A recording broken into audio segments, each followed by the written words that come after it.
Kaligtasan mo sa Alerto 24. Sinalakay po ng mga otoridad ang isang liblib na lugar sa Maragondon sa lalawigan ng Cavite. Pinagkukutaan umano ng ilang miyembro ng New People's Army.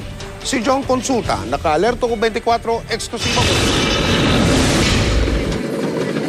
Armado ng matataas na kalibre ng baril at search warrant. Pinasok ng SWAT at mga tauhan ng Cavite Police ang liblib na lugar ng Maragondon, Cavite, pasado alas 5 ng madaling araw.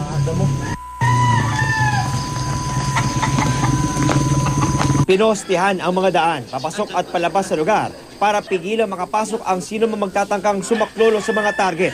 Sa intelligence report na nakuha ng Cavite Police, ilang beses na raw may sighting sa lugar ng mga armadong miyembro ng New People's Army na tumutuloy sa ilang mga umunoy supporter. Kung ganun lang naman, check lang ho. Meron talaga. Kung wala naman, okay lang naman. Sa paghahalughog ng mga pulis, nakumpiska ang isang shotgun at mga assorted na bala sa mga bahay ng mga umunoy supporter ng mga rebelde. Kailangan may focus operations talaga kami lalo na sa ganitong mga opensiba na makakaliwa.